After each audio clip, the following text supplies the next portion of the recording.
They told you the Bible is only history. But what if I tell you Neville Goddard revealed it is a psychological drama, teaching that consciousness itself creates reality? And in this journey, I will reveal how its hidden meaning changes everything. This is how it unfolds when Neville explains that Adam, Moses, and Jesus are not distant figures, but states of consciousness available to all. This is where the illusion deepens, because most were taught to see Scripture as external events rather than inner experiences.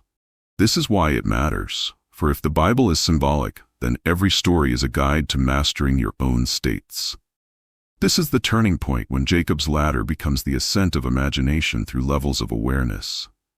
This is how freedom announces itself, as you realize you are not bound by literal interpretation, but liberated by inner application. This is why circumstances lose power, for David conquering Goliath becomes your imagination conquering fear.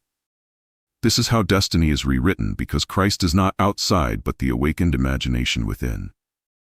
This is where the veil lifts, showing that the promised land is not geography, but the state of fulfilled desire. This is the revelation that I Am is the divine name, teaching that your assumption of being is the source of creation. This is where perspective shifts, for Scripture becomes a living map rather than an ancient relic. This is the moment clarity arrives, when miracles are seen not as violations of law, but the higher law of consciousness unfolding. This is how the great secret hums beneath the surface, whispering that every parable is a key to unlocking your creative power. This is why Neville's biblical interpretations ignite so many seekers, because they place divinity back in the hands of the individual. This is how empowerment takes root, as you learn that your inner world is the true temple of God. This is where the shift into mastery begins, with every verse becoming an instruction in assumption. This is how silence becomes divine, when prayer is recognized as imaginative seeing and feeling.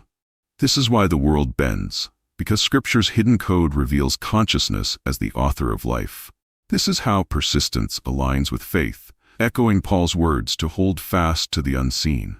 This is the cinematic truth. The Bible is not about them, it is about you, here and now. Picture for a moment that every page of the Bible is a mirror, reflecting not what happened thousands of years ago, but what is happening in your consciousness today. This is how it unfolds when you realize Abraham's journey is your own willingness to trust the unseen promise. This is where the illusion deepens, because Egypt becomes the state of limitation, and Exodus becomes your escape into freedom through imagination.